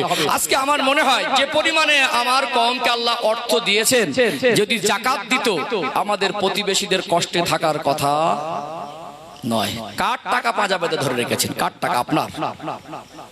কার টাকা আটকে রেখেছেন? আপনার। কি মনে হচ্ছে আমার টাকা? বের করতে পারছেন না। লাখে 2,500 টাকা আপনার না। যদি কেউ আপনার কাছে নিতে আসে তো আপনার সৌভাগ্য, যদি নিতে না আসে, যে যাকাতের হকদার, আপনি তাকে খুঁজে বার করবেন, প্রয়োজনে তার বাড়িকে তার হাতে তুলে দিয়ে আসবেন। যদি আপনার কাছে এসে আপনাকে উদ্ধার করে দেয় তো আপনার সহযোগিতা করবেন। ও টাকা আপনার না। ওই টাকা রেখে দিচ্ছেন মানে আগুন রেখে দিচ্ছেন, ওই টাকা খাচ্ছেন মানে আগুন খাচ্ছেন। আপনার কবরে আপনার সন্তান যাবে না, আপনার গোনার ভাগ আপনার বিবি নেবে না, হাসরের ময়দানে আপনার বাবা মা পর্যন্ত আপনার পাশে থাকবে না। তাহলে আপনি কার টাকা রেখেছেন? আজকে বর্তমান সময়ে আমাদের সমাজে অনেক ধনী মানুষ থাকলেও যাকাত দেওয়া মানুষের অভাব হয়ে গেছে। কথা ঠিক বলছি না ভুল বলছি? তাহলে যখন ওর ভিতরে ইসলামের আলো এসে পৌঁছাবে, ও যাকাত দেনেওয়ালা হবে, ওর দ্বারা সমাজ উপকৃত হবে, ওর দ্বারা সমাজের ন্যায় নীতি আদর্শ প্রতিষ্ঠিত হবে, তাহলে ইসলামের আলো জীবনে দরকার আছে না? আছে না? বুঝতে পারছেন? যাকাত সবাই দেয় বলে মনে হয়? যাকাত সবাই দেয় না, অথচ যাকাত ফরজ। ওই জাকাতের টাকাগুলোকে নিয়ে আল্লাহ আগুন বানিয়ে গলায় পরিয়ে দেবে। ভাবতে পারেন কত কঠিন? ও ভাইজানেরা, সোনার মানিক যুবকেরা, আব্বার মায়েরা, আজকে আপনার কাছে রাজত্ব, নেতৃত্ব, চাকরি, ডিগ্রি, বিল্ডিং, বালাখানা, মাল সম্পদ যদি সফলতা মনে হয়, আপনি আখিরাতের চিন্তা যদি না করেন, আমার রাসূলুল্লাহর আদর্শে আদর্শিত যদি না হন, ইসলামের পথে যদি প্রতিষ্ঠিত না হন, আপনার জীবনে যদি আমার রাসূলুল্লাহর মহব্বত জায়গা না পায়, বলুন তো দেখি আপনি কত টাকার মালিক? এই দুনিয়া জমিনে একজন জালেম বাদশা ছিল, যার নাম হলো নমরুদ। আল্লাহ পাক ওই নমরুদকে রাজত্ব দিয়েছিলেন, অধিক মাল সম্পদের মালিকানা দিয়েছিলেন। সেই জামানায় আল্লাহ পাকের নবী হযরত ইব্রাহিম আলাইহিস সালামকে আমার আল্লাহ দুনিয়া জমিনে পাঠিয়েছিলেন। এই নমরুদ জালেম বাদশা আল্লাহ নবী ইব্রাহিম আলাইহিস সালামকে আগুনে পুড়িয়ে মারার চেষ্টা করেছিল না করে নাই? কোরআনুল কারীম আল্লাহ বলেন, কুলনা ইয়া নারু কুনি বারদাও ওয়া সালামান আলা ইব্রাহিম। আল্লাহ পাক বলেন, হে নমরুদের আগুন, আমার ইব্রাহিমের জন্য তুমি শান্তিদায়ক হয়ে যাও। আগুনের ক্ষমতা হয়নি আল্লাহ নবী ইব্রাহিম আলাইহিস সালামকে জ্বালিয়ে দেবে। ওই নমরুদ একটা সময় বলল আল্লাহর সঙ্গে যুদ্ধ করব, কত বড় আহামক, কত বড় নাদান, কত বড় অপদার্থ আল্লাহর সঙ্গে যুদ্ধ করবে। সৃষ্টি আর স্রষ্টায় কোনোদিন যুদ্ধ হয় না। যেমন অহংকারী হয়ে গেল, সে নিজে পথ পেয়ে দিনের জমিনে, দুনিয়া জমিনে রাজত্ব পেয়ে সে মনে করেছিল অনেক কিছু হয়ে গেছে। তার বাড়াবাড়ির লিমিটটা ক্রস হয়ে গেল, সীমা লঙ্ঘনটা অতিরিক্ত বাড়াবাড়ি হয়ে গেল। সে বলল আল্লাহর সঙ্গে যুদ্ধ করব। আমার আল্লাহ অত বড় জালেমকে শায়েস্তা করার জন্য আল্লাহ ছোট একটা মাখলুক, একটা অসুস্থ মশাকে যথেষ্ট করে দিয়েছিলেন না দেন নাই? বলুন তো, তার জীবনে যা মাল ছিল, আপনার মাল তো তার মালের এক কোনাও নয়। আপনি কত বড় নেতা, সে তখনকার সময় সে তো এলাকা ব্যাপী বড় একটা নাম করা রাজা ছিল। অর্থাৎ সেই মানুষটাকে কি আপনি সফল মানুষ বলতে পারবেন? বলতে পারবেন? কারণ তার জীবনে ইসলামের আলো বাস্তবায়ন হয়নি। আল্লাহকে আল্লাহ বলে মেনে নিতে পারিনি। আল্লাহর প্রেরিত পয়গম্বরের কথা মতো জীবনটা অতিবাহিত করতে পারিনি। ও রাজত্ব, নেতৃত্বর পদ, ওর কুরসি, ও চেয়ার ওর কোনো উপকারে আসবে না। বরং অহংকারীর আল্লাহ এমন সাজা দিলেন, পৃথিবীর মানুষের জন্য দৃষ্টান্ত বানিয়ে দিলেন। একটা ন্যাংরা মশাকে দিয়ে আল্লাহ তাকে সোজা করেছে না করিনি? করেছে না? ও ভাইজানেরা, সোনার মানিক যুবকেরা, আব্বারা মায়েরা, অতীতের ঘটে যাওয়া কয়েক হাজার বছর আগের ঘটনাগুলো আমার আল্লাহ কোরআনুল কারিমে এই জন্য দিয়েছেন যাতে আমরা ওই দৃষ্টান্ত থেকে আমরা আমাদের জীবনটাকে পরিবর্তন করতে পারি। নমরুদ নামক একজন যেমন বাদশা ছিল, ফেরাউন বলে একজন জালেম বাদশা ছিল কি ছিল না? আল্লাহ নবী মুসা আলাইহিস সালামের সময় এই ফেরাউন এত বড় জালেম বাদশা, বাড়াবাড়ির লিমিটটা এত বেশি ক্রস হয়ে গেল, সীমা লঙ্ঘনটা এত বেশি হয়ে গেল। সে জনগণকে বলতে লাগলো তোরা আমায় খোদা বলে রাখবি, আমি তোদের রব, আমি তোদের সৃষ্টিকর্তা। আমার আল্লাহ তিনি দুনিয়া জমিনে এত বড় জালেম বাদশাকে আগুনে পুড়িয়ে, যেমন আল্লাহ পাক ইব্রাহিম আলাইহিস সালামের সময় তাকে আগুনে পুড়িয়ে মারতে চেয়েছিল, ওই নমরুদকে আল্লাহ খোড়া মশা দিয়ে শায়েস্তা করেছিলেন। আমার আল্লাহ ফেরাউনকে পানিতে চুবিয়ে মেরেছে না মারে নাই? আমার আল্লাহ তাকে শুটকি মাছ করে, শুটকি মাছের মতো আল্লাহ কিয়ামত পর্যন্ত মানুষের জন্য দৃষ্টান্ত করে দিয়েছে। আমার আল্লাহ এটা বোঝাতে চেয়েছেন তোর মতো নিকৃষ্ট একজন অপদার্থ মানুষের সৃষ্টিকর্তা হতে পারে না। বলুন তো দেখি, ফেরাউনের যে রাজত্ব, নেতৃত্ব, তার মাল সম্পদ, তার দুনিয়ার ক্ষমতাকে কি আপনি সফলতা বলতে পারবেন? পারবেন কি? তার জীবনে ছিল না কি ইসলামের আলো? তার জীবনে ছিল না তখনকার সময় আল্লাহর আসমানি কিতাব তাওরাতের আলো? তার জীবনে ছিল না নবীর আদর্শ? সেই জামানার নবী মুসা আলাইহিস সালাম তিনি নিজেকে সফল মনে করলো, মরণের পরে তার এক পয়সা দাম নেই, কোথায় জাহান্নামের খোরা। কথা ঠিক না বেঠিক? ও ভাইজানেরা, সোনার মানিক যুবকেরা, আব্বারা মায়েরা, আমি বোঝাতে চাইছি আপনি ব্যবসা করেন, আপনি চাকরি করেন, আপনার ছেলে মেয়েকে চাকরি করান, আপনি ধনী হন, আপনি ভালো গাড়ি কেনেন, বাড়ি করেন, এতে আমার আপত্তি নেই। আপনার হৃদয়ে যেন নবীর ভালোবাসাটুকু জায়গা পায়। আপনার চিন্তায়, আপনার চেতনায়, আপনার লেবাসে পোশাকে, আপনার ওটা বসায়, আপনার খাওয়া দাওয়াতে, আপনার চালচলনে, আপনার জীবন ব্যবস্থায় যেন আমার রাসূলুল্লাহর আদর্শ বাস্তবায়ন হয়। আপনার পথ চলাটা যেন ইসলামের মধ্য থেকে হয়। তাহলে আল্লাহর কাছে আপনি যেমন মোমেন বান্দাদের অন্তর্ভুক্ত হবেন, দুনিয়া শান্তি পাবেন, আখিরাতে চির শান্তির জায়গা, আল্লাহর জান্নাত নসিব হয়ে যাবে। আর যদি নামাজ ছেড়ে দিয়ে, হজ বাদ দিয়ে, যাকাতের টাকা বোঝা বেঁধে রেখে দিয়ে, ন্যায় ইনসাফ হক বিচার বাদ দিয়ে দুনিয়ায় মন মর্জি চলবেন, ইচ্ছা মতো চলবেন, নিজের চাকরি, ডিগ্রি, মাল সম্পদকে, নেতৃত্ব, রাজত্বকে যদি আপনার সফলতা মনে হয়, তাহলে বলুন তো দেখি ও ভাইরা, বাবাজিরা, আমার রাসূলুল্লাহর কম বেশি 1.5 লাখ সাহাবা, প্রত্যেকটা সাহাবা তো ধনী ছিলেন না। তাহলে তারা যারা গরিব ছিলেন, আপনার কাছে যদি মাল সম্পদটা সফলতা হয়, তাহলে যারা গরিব সাহাবী ছিলেন তারা, তাদেরকে আপনি কি সফল বলবেন না অন্য কিছু? নবী সাহাবারা সফল না? সফল না? তাহলে আপনার কাছে যদি মাল সম্পদ সফলতা মনে হয়, নবী সাহাবারা কি আপনার কাছে তাহলে আপনার উল্টো সফল হতে পারেনি? এই কথা বলা যাবে? বরং আমরা আহলে সুন্নাতুল জামাতের আকীদার মানুষ, আমাদের আকীদা হলো নবী পাকের প্রত্যেকটা সাহাবী হলো আল্লাহ জান্নাতের মেহমান। জোরে বলো সুবহানাল্লাহ। কথা কি বুঝতে পাচ্ছেন? আমার ওয়াজ কি মগজে ঢুকছে? আজকে দেখুন না, একটু পয়সা হয়ে গেল মনে করে আমি সফল হয়ে গেছি। এখন পয়সা হলেই সম্মান, মাইন্ড করবেন না, আমি কাউকে আঘাত দিয়ে কথা বলে অভ্যস্ত না। আমি আপনাকে ছোট করার জন্য বলছি না, সমাজের বাস্তবতাটা তুলে ধরছি। বর্তমান সময়ে আমাদের চিন্তা চেতনার অবনতি হয়েছে। আমরা সৃষ্টির শ্রেষ্ঠ হয়ে আমাদের চিন্তা চেতনাকে শ্রেষ্ঠত্বে জায়গায় রাখতে পারিনি। আমরা নিকৃষ্টতম চিন্তা চেতনার মধ্যে ডুবে গেছি। আজকে মানুষের পয়সা হয়ে গেলে গরিব মানুষকে মানুষই মনে করে না। আছে না নেই? পয়সা হয়ে গেল, যার পয়সা আছে সে যদি দরজা ঠেলা পাটি হয়, সে যদি জেনাখোর হয়, সমাজে তাকে বাবু বলছে। যার পয়সা আছে সে যদি মদ খায় তাকে লোক বাবু বলছে। যার পয়সা আছে সে যদি অন্যের ঘুষও খায় তাকে লোক বাবু বলছে। বলছে না? আমি কেউ করেছে এটা বলছি না, সমাজের বাস্তবতা। আপনি কোথাও বেড়াতে যাবেন, আপনাদের দলুই গাছা নাকি? দলুই গাছা। আপনি কোথাও বেড়াতে গেলেন, জিজ্ঞাসা করলো আপনার বাড়ি কোথায় ভাই? আপনি বললেন হুগলি জেলার সিঙ্গুর থানা দলুই গাছাতে। একজন এলাকার খুব নাম করা প্রভাবশালী ধনী মানুষের নাম করলো বা নেতা ক্যাটাগরির মানুষের নাম করলো।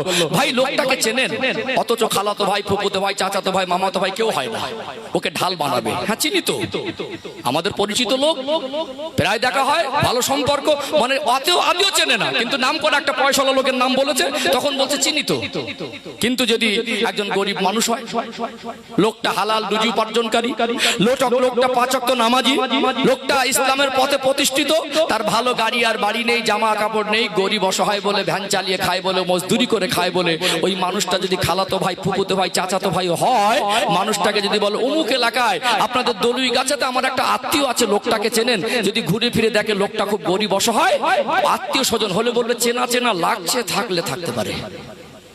ঠিক বলছি না ভুল বলছি?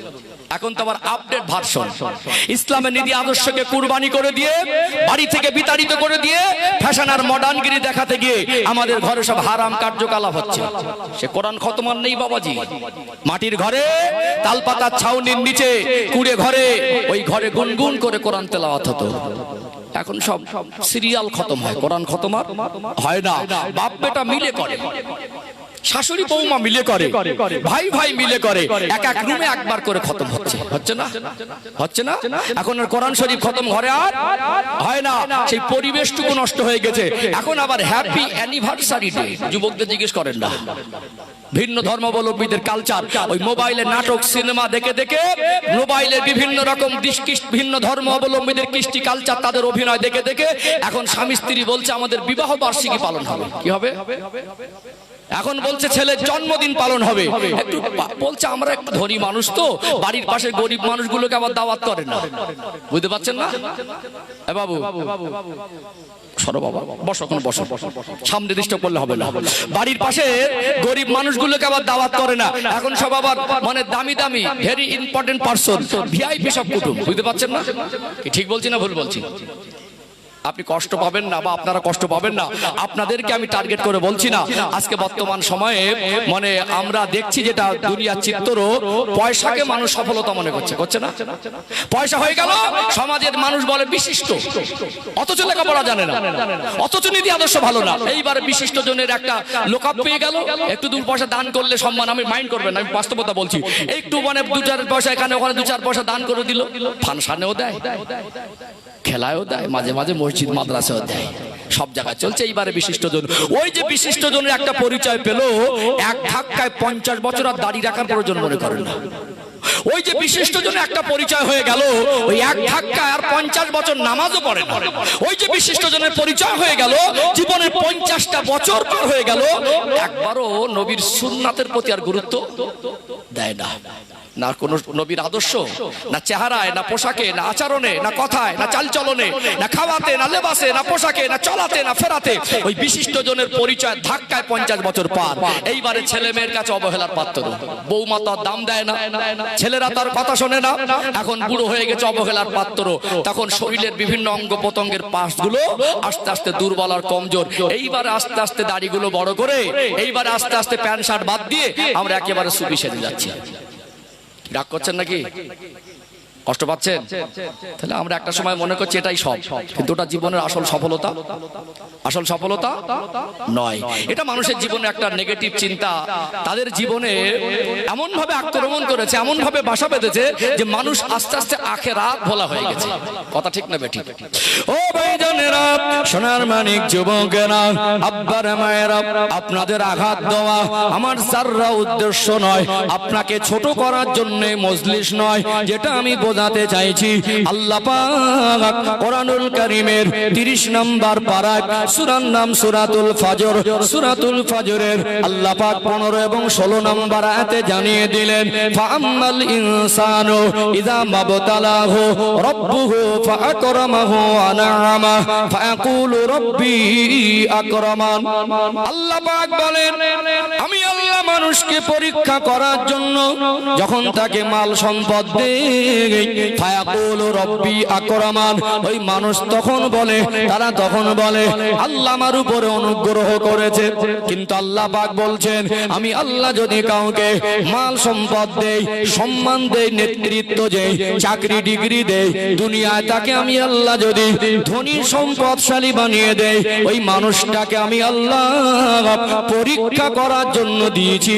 আপনি আপনার জীবনে যত ধনী মানুষ, যত সুখী মানুষ, যত অর্থশালী মানুষ, তাদের পাশে ওটা বসা করবেন। বহুবার হয়তো বলতে শুনেছেন, আল্লাহ আমাকে ভালোবেসে অনেক কিছু দিয়েছে। তবে বলুন তো, কজনের মুখ থেকে শুনেছেন যে আল্লাহ আমাকে এই চাকরি, এই সম্মান, এই নেতৃত্ব, এই দুনিয়ায় অর্থ, এই সুখ শান্তিকে আল্লাহ আমাকে পরীক্ষা স্বরূপ দিয়েছে? এই কথা কজনের মুখ থেকে শুনেছেন? বুঝতে পারছেন না? আল্লাহর কথাগুলো ভালো করে মগজে ঢোকান। আল্লাহ বলছেন, ফাআম্মাল ইনসানু ইযা মাবতালাহু রাব্বুহু ফাআকরামাহু ওয়া না'আমা ফায়াকুলু রাব্বি আকরামা। কোরআন শরীফের 30 নম্বর পারা সূরাতুল ফাজরের 15 নম্বর আয়াত, যে মানুষকে আমি পরীক্ষা করার জন্য মাল সম্পদ অর্থ দেই, আর মানুষ বলে যে আল্লাহ আমাকে ভালোবেসে অনেক কিছু দিয়েছে। তাহলে আপনার চেয়ার, আপনার রাজত্ব, আপনার নেতৃত্ব, আপনার সুখ, আপনার শান্তি, আপনার মাল, আপনার পদ, আপনার চাকরি, আপনার ডিগ্রি, এটা ক্ষণিকের জন্য আল্লাহর অফুরন্ত দয়া, আপনাকে পরীক্ষা স্বরূপ আল্লাহ দিয়েছে। কি স্বরূপ? কি স্বরূপ? আপনি মানলেও পরীক্ষা স্বরূপ, না মানলেও পরীক্ষা স্বরূপ। আপনি যদি মানেন তো আপনি আল্লাহর কাছে শুকরগুজার বান্দা হবেন, আর না মানেন তো নাফরমান হবেন। আল্লাহ আপনাকে অন্ধ করে রাখতে পারতেন না? আমার কথা মনে বুঝতে পারছেন না? আল্লাহ আপনাকে অন্ধ করে রাখতে পারতেন না? অন্ধ হলে ওই নেতৃত্ব দিতে পারতেন। আল্লাহ আপনাকে বিছানা শুয়ে রাখতে পারতো না? বিছানা শুয়ে রাখতে পারলে আপনি পাইলট হতে পারতেন। কথা মনে বুঝতে পারছেন না? আল্লাহ আপনার স্মৃতি শক্তি ছিনিয়ে নিতে পারতো না? রাস্তায় পাগল করে ঘোরাতে পারতো না? ওই স্মৃতি শক্তি ছিনিয়ে নিলে আপনি বড় ডাক্তার হতে পারতেন। আমার কথা কি বুঝতে পারছেন? তাহলে আল্লাহর অফুরন্ত দয়া, আল্লাহ আপনাকে ভালো জায়গা দিয়েছেন, ওটা আপনার পরীক্ষা স্বরূপ। আপনার মানুষ আর একজন মানুষ। আল্লাহ একটা মানুষকে গরিব করেছেন, কেন করেছেন? আর আপনি ধনী কেন হয়েছেন? এইটুকু তো আল্লাহর কোরআন থেকে জানতে মন চায় কি চায় না? জানতে মন চায় না? আমার কথা কি বুঝতে পারছেন আপনারা? বুঝতে পারছেন? একটু তাকবীর দেন তো। না আর এই তাকবীর। খিদে লেগেছে না ঘুম লেগেছে? বললে দোয়া করে দেবো, অসুবিধা নেই। হ্যাঁ, হুগলি জেলা আমার ভালোবাসার মানুষ বেশি।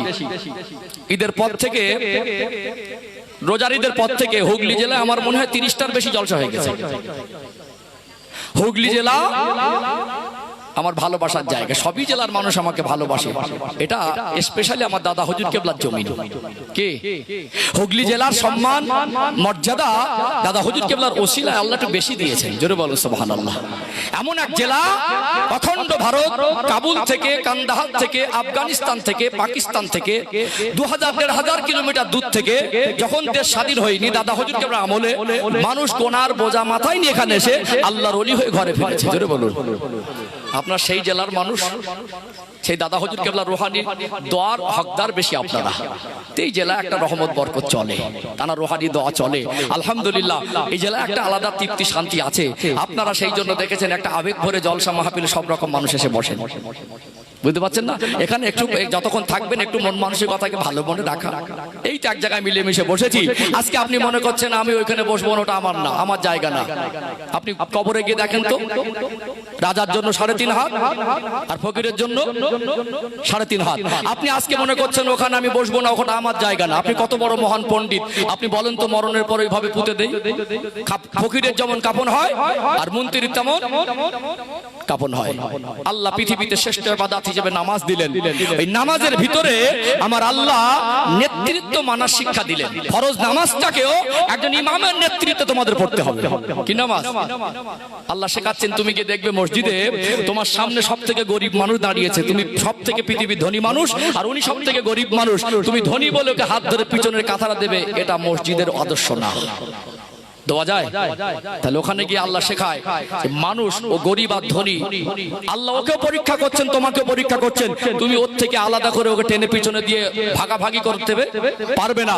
তুমি যতই ভালো মনে করো, তুমি যতই জ্ঞানী মনে করো, তোমার পাশে খারাপ মানুষটা দাঁড়িয়ে গেলে রাগ করে জায়গা ফাঁকা রেখে পিছনের কাতারে সরে যেতেও পারবে না। ইন্নাহু লা ইউহিব্বুল মুস্তাকবিরিন।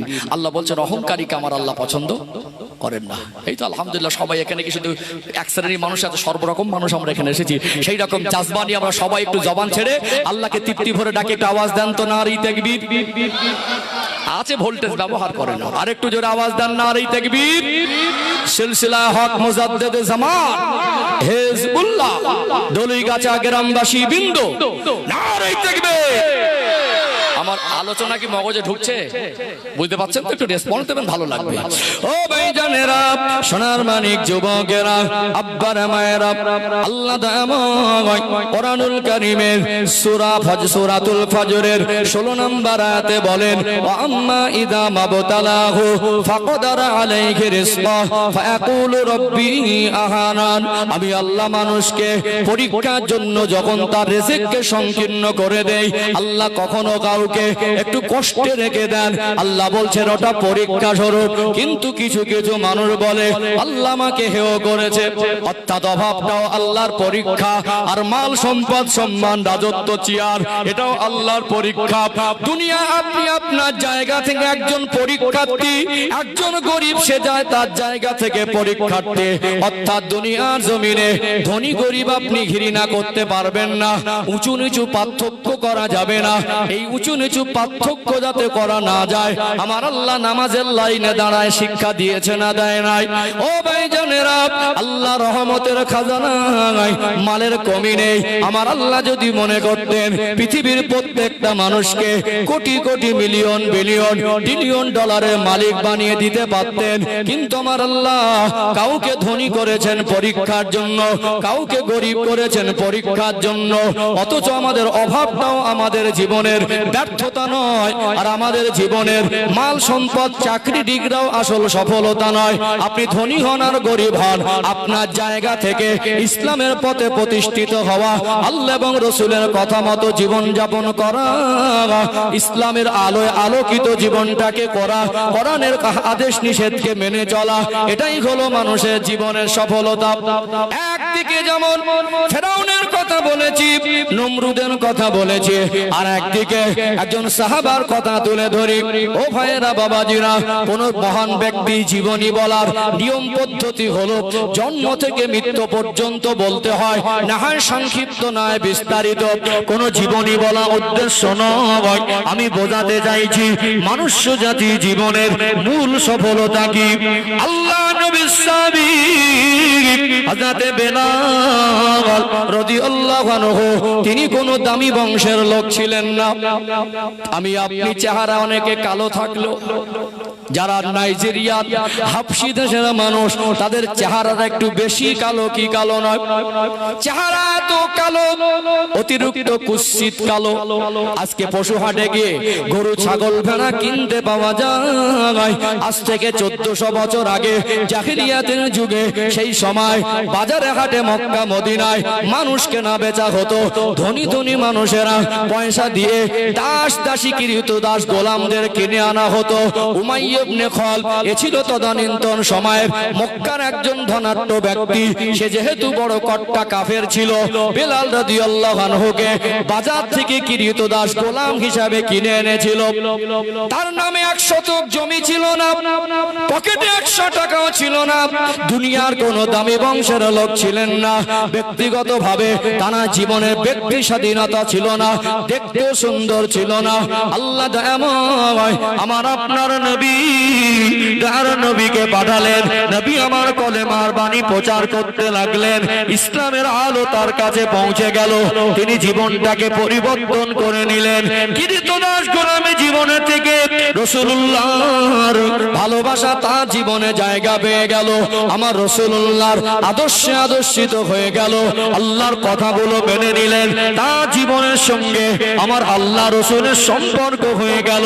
ওই মানুষটাকে আমার আল্লাহ এত সম্মান আর মকাম মর্যাদা দিলেন, যে মানুষটাকে কিছুদিন আগে মানুষ বাজারে দড়ি বেঁধে হাতে বিক্রি করে দিত, যার নামে জমি নেই, যার নামে গাড়ি আর বাড়ি নেই, যার কোনো উঁচু বংশের পরিচয় নেই, যার চেহারা সুন্দর নয়, আল্লাহর সঙ্গে তার সম্পর্ক হয়ে গেল, ইসলামের ভিতরে প্রবেশ করে গেলেন।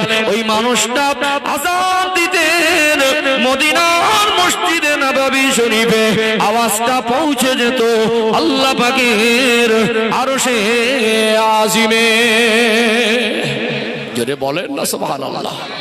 ও ভাইজানেরা, ওগুলি জেলার সোনার মানিক যুবকেরা, আব্বার মায়েরা, ওই মানুষটা তিনি জমিন থেকে হাঁটতেন, আর তার পায়ের আওয়াজটা আল্লাহ পাকের তার জান্নাতে শোনা যেত। সফল জীবন বুঝতে পারছেন? সফল জীবন, জীবনে পবিত্র ইসলামের আলোটা দরকার, নবীর আদর্শে আদর্শিত হওয়া দরকার। বাকি আল্লাহ কাউকে অর্থ দেবেন, আল্লাহ কাউকে অভাব অনটন দুঃখ কষ্ট রোগ বিমার দিয়ে আল্লাহ পরীক্ষা করবেন, করবেন না। দুনিয়া কিসের জায়গা? পরীক্ষার জায়গা। কোরআনুল কারীমের 29 নম্বর পারা শুরুতে একটি সূরা আছে, সূরার নাম সূরাতুল মুলক। এটা কোরআন শরীফের 67 নম্বর সূরা, সূরাতুল মুলকের 2 নম্বর আয়াতে আল্লাহ বলছেন, আল্লাযী খালাকাল মাউতা ওয়াল হায়াতা লিয়াবলুয়াকুম আইয়ুকুম আহসানু আমালা। আমি আল্লাহ হায়াত আর মউত এই জন্য সৃষ্টি করেছি, আল্লাযী খালাকাল মাউতা ওয়াল হায়াতা, হায়াত মউতকে এই জন্য সৃষ্টি করেছি, লিয়াবলুয়াকুম আইয়ুকুম আহসানু আমালা, আমি আল্লাহ যাতে পরীক্ষা করে দেখে নিতে পারি মানুষ কতটুকু নেক কাজ করে আসতে পারে। যে যার জায়গা থেকে আমরা পরীক্ষার্থী। মাল সম্পদ ক্ষণিকের জন্য আমানত, কিন্তু মনে রাখবেন কবরে নিয়ে যাওয়া যায় না। ইসলামের পথে যদি প্রতিষ্ঠিত না হয়, আল্লাহ রাসূলের আদর্শে আদর্শিত যদি না হয়, চাকরি ডিগ্রি রাজত্ব নেতৃত্ব পৃথিবীর সবথেকে বিশ্বের যে রাষ্ট্রে উন্নত শিক্ষা ব্যবস্থা আছে সেখান থেকে পিএইচডি ডিগ্রি সার্টিফিকেট নিয়ে আসবেন, আপনি নামাজ পড়বেন না, আপনি হারাম হালালের বাদ বিচার করবেন না, ন্যায় ইনসাফ করবেন না, নীতি আদর্শের ভিতরে স্বচ্ছতার পবিত্রতা থাকবে না, রাসূলুল্লাহর অনুসরণ করবেন না, আপনার পিএইচডি ডিগ্রি যদি কবরে ঢুকে দেওয়া হয়, আপনার কবরে নাজাত পাওয়া যাবে না। কথা কি মগজে ঢুকছে? আমি কি মনে ধনী মানুষদের চাকরি ডিগ্রির বিরুদ্ধে কথা বলেছি? বলিনি। তবে যারা গরিবী জীবনে আছেন, প্রসঙ্গ এসেছে, 4টে নসিহত তাদের করে দেই যাতে তাদের জান্নাতে যাওয়াটা সহজ হয়ে যায়। জোরে বলুন সুবহানাল্লাহ। যেহেতু আমি আয়াত পড়েছি সূরাতুল ফাজরের 15-16 নম্বর আয়াত, এখানে বিষয়টাকে একটু ক্লিয়ার করে দেই, তাহলে কারোর মনে আর প্রশ্ন থাকবে না। আলহামদুলিল্লাহ, খুবই ভালো পরিবেশ, অনেক মানুষ এসেছেন। আমি খুব বেশি সময় নেব না, শেষের দিকে আসছি। অসুবিধা হচ্ছে নাকি? অসুবিধা হচ্ছে নাকি? হ্যাঁ, যাই হোক, সম্মানিত ভাই, যে কথা বলছিলাম, ধনী হলে যেমন আল্লাহ মাল বেশি দিয়েছেন তেমন দায়িত্ব বেশি দিয়েছেন, তার উপরে 3টে এক্সট্রা হুকুম, হজ, যাকাত আর কুরবানি। ধনীদের উপরে এক্সট্রা 3টে হুকুম না? হজ, যাকাত আর কুরবানি। যদি আপনি এই 3টে হুকুম পালন না করেন, এই অর্থ আপনাকে জাহান্নামে টেনে নিয়ে যাবে। কথা কি বুঝতে পারছেন? গরিবের হক আছে না নেই? নেই। প্রতিবেশীর হক আছে না নেই? আল্লাহ আপনাকে অর্থ যেমন দিয়েছেন, দায়িত্বটাও বেশি দিয়েছেন। গরিব হলে কি হবে? ওই গরিবী জীবনে যদি সবর করে, পাশের বাড়ি সুখে আছে থাক, আল্লাহ আরো দিক, ওর দ্বারা আরো গরিব মানুষ উপকৃত হবে। হিংসা ইসলামে জায়েজ নেই। ভাইটা বড় হচ্ছে, আরো হোক, ওর দ্বারা আমি একজন উপকৃত না করতে পারলে, আর উপকার না করতে পারলে ওনার দ্বারা উপকৃত হবে, তাহলে হিংসা করা যাবে না, কিন্তু সবর করতে হবে।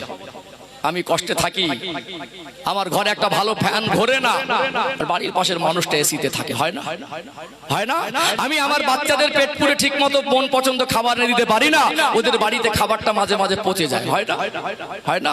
চারটে কাজ করবেন। কটা? যাদের অভাব অনটন আছে চারটে আমল করবেন। আল্লাহ পাক এক তো যদি মাল কম হয় তো হিসাব কম হবে। নবী বলছেন যারা অভাবের জীবনে থেকে ওই পরীক্ষায় যারা উত্তীর্ণ হবে, ধনীদের থেকে আল্লাহ তাদেরকে 500 বছর আগে আল্লাহ জান্নাত নসিব করে দেবে। জোরে বলুন। এটা একটা বড় সান্ত্বনা। নবী নিজে গরিবী জীবন বেছে নিয়েছিলেন, এটা আরেকটা সান্ত্বনা। আরেকটা সান্ত্বনা কি? আল্লাহ আপনার প্রতি যে মানে অবিচার করেননি, আপনাকে পরীক্ষা দিচ্ছেন। আল্লাহ দুটো জগতে কষ্ট দেবেন না।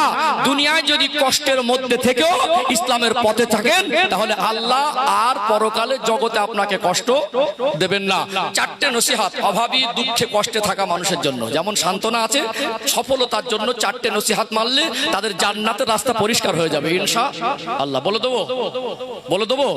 কারণ তাদের জীবনে সান্ত্বনাটা একটু কম, সান্ত্বনাটা দেওয়া দরকার আছে। প্রথম নাম্বার হলো শুকরিয়া আদায় করা। কি করা? শুকরিয়া আদায় করা। লাইন শাকারতুম লাযীদান্নাকুম। আল্লাহ বলছেন তোমরা আমার নিয়ামতের শুকরিয়া আদায় করলে আমি আল্লাহ নিয়ামতকে বাড়িয়ে দেবো। জোরে বলুন। এক চোখে দেখতে পাচ্ছ, মনে কষ্ট করো না, পাশের মানুষটাকে দেখো দু চোখে অন্ধ, আল্লাহ তার থেকে তোমাকে ভালো রেখেছে। একতলায় আছো, মনে কষ্ট পাচ্ছ, তুমি দেখো তার পাশের ঘরে পানি পড়ছে, একতলাটাও নেই।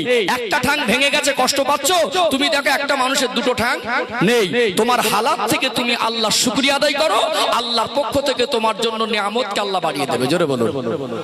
দুই নাম্বার হলো আল্লাহর উপরে তাওয়াক্কুল করা। কার উপরে?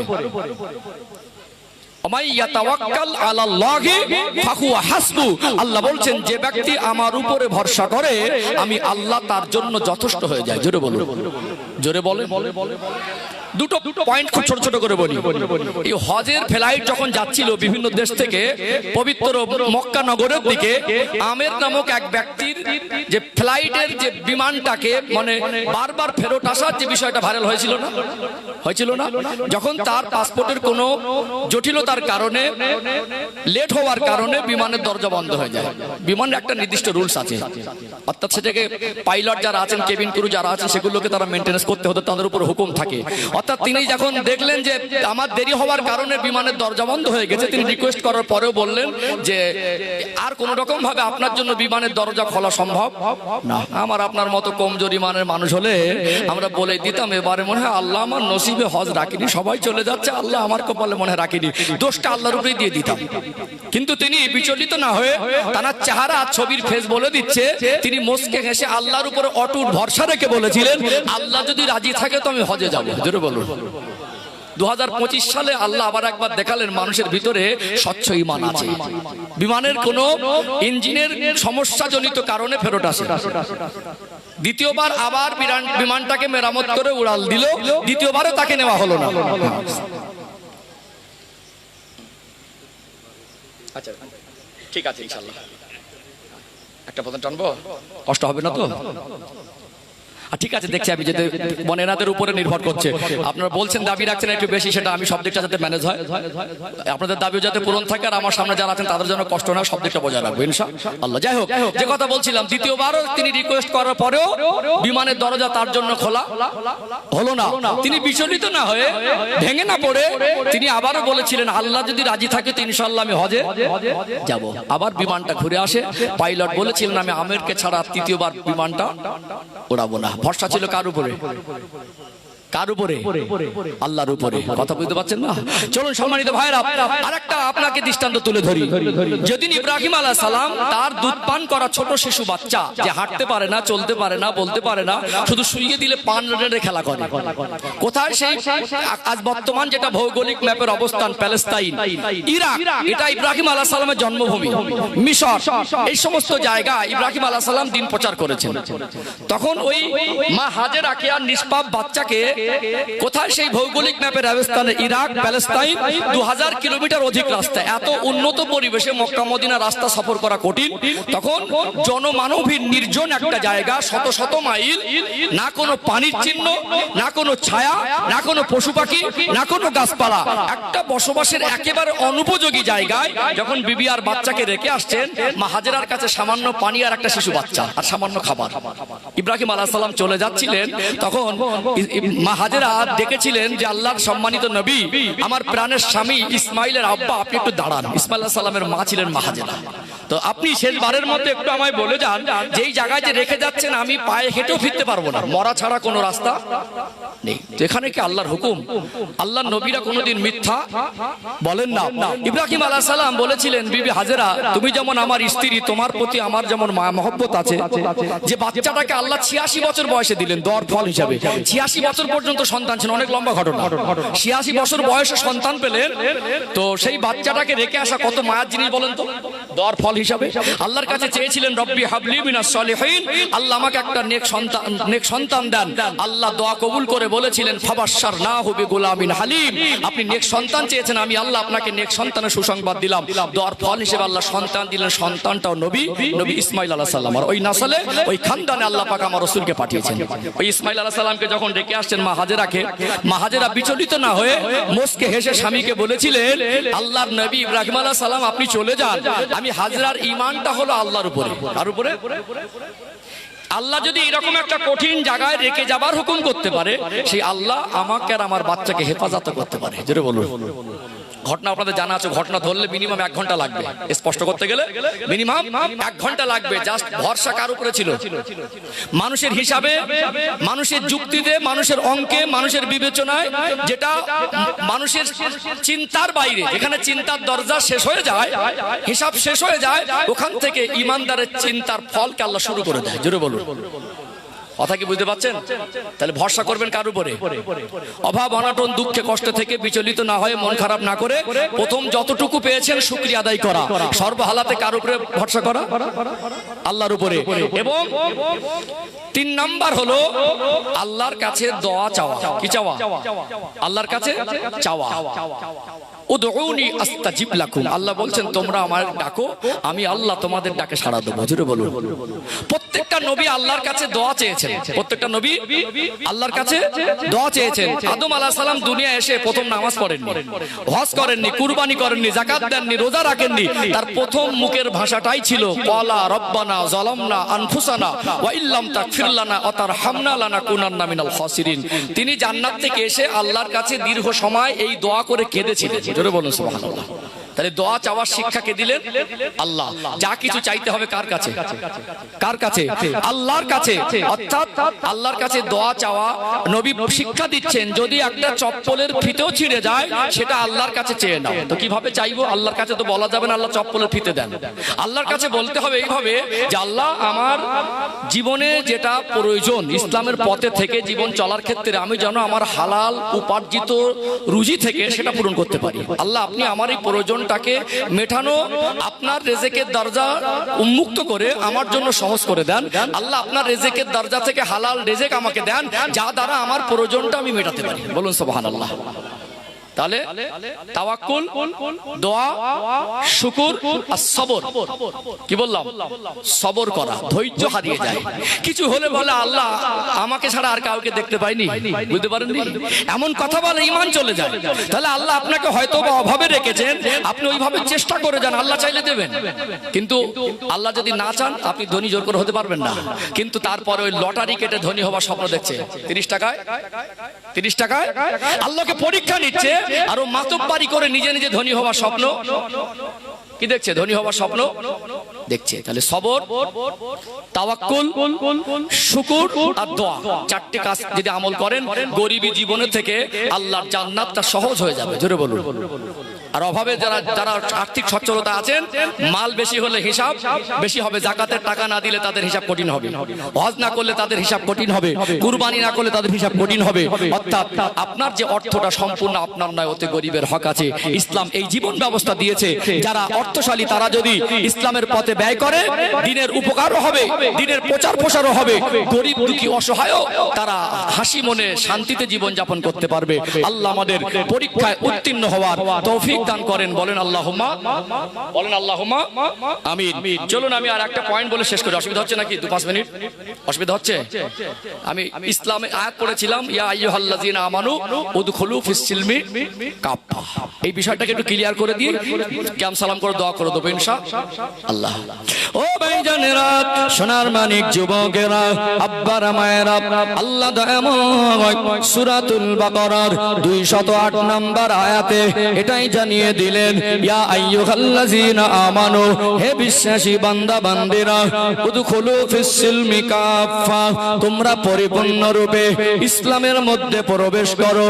ইসলামের মধ্যে প্রবেশ করলে আল্লাহ পাক আমার আপনার দুনিয়া জীবনটাকে মুমিনের দরজা দিয়ে দেবেন, মুমিনের দলভুক্ত করে দেবেন। পরিপূর্ণ আল্লাহ এবং রাসূলের কথা মেনে চললে মুমিন যদি হতে পারে, আল্লাহ একটা পাওয়ার দেবেন, ওটা হলো ঈমানি পাওয়ার। দুনিয়া জমিনে মানুষ যা কিছু অর্জন করে, মানুষের জীবনে অর্জনকৃত সব থেকে দামি জিনিস হলো ঈমানি শক্তি। জোরে বলুন সুবহানাল্লাহ। আজ ইসলামের সঠিক গুরুত্ব মহত্ব, ইসলামের সঠিক বিষয়টা আমার কমকে আমরা পৌঁছে দিতে পারি নাই, এটা আমাদের ব্যর্থতা। ইসলামের বিষয়ে জ্ঞানের স্বল্পতার কারণে আজ অনেক জেনারেল শিক্ষিত মানুষ 4 পাতা সায়েন্স নিয়ে লেখাপড়া করে মাঝে মাঝে ইসলাম বিরোধী মন্তব্য করে। সমাজে এরকম কিছু দেড়বেটারি মার্কা পণ্ডিত আছে না নেই? মনে রাখবেন, একজন মুমিনের দ্বারা যা কিছু সম্ভব হয়, একজন মুমিনকে আল্লাহ এমন ভাবে সাহায্য করেন। একজন মুমিনের ঈমানি শক্তি এত দামি, ঈমানি শক্তি দ্বারা যেটা হয় কিয়ামত পর্যন্ত বিজ্ঞানের বাবা 14 পুরুষ সেটা করতে পারবে না। চলুন একটা যে আল্লাহ বলেছেন পরিপূর্ণ রূপে ইসলামের মধ্যে প্রবেশ করো, এই বিষয়টা ক্লিয়ার করে দেই। আপনাদের বলছিলাম আমরা সৃষ্টির শ্রেষ্ঠ, আল্লাহ পাক আমার রাসূলকে সৃষ্টি জগতের জন্য রহমত করেছেন। কোরআন হলো শ্রেষ্ঠ কিতাব, ইসলাম হলো শ্রেষ্ঠ পথ, মানুষ শ্রেষ্ঠ, রাসূল শ্রেষ্ঠ, ইসলামের পথ শ্রেষ্ঠ, কোরআন শ্রেষ্ঠ। 4টি যদি একত্রিত হয়ে যায়, 4টির বৈশিষ্ট্য সব যদি ঠিক থাকে, তাহলে আল্লাহ পাক তার ভিতরে ঈমানি শক্তি দেয়। ঈমানি শক্তির ঊর্ধ্বে পৃথিবীর কোনো শক্তি নয়। বলুন তো দেখি, আল্লাহ না করেন কোন আযাব গজব না দেন, যদি আমার আল্লাহ 20-30 বছর পানি বর্ষণ বন্ধ করে দেন, দুনিয়ার মানুষের জন্য মুসিবত নেমে আসবে কি আসবে না? আল্লাহ যেভাবে রহমতের পানি বর্ষণ করে পৃথিবীর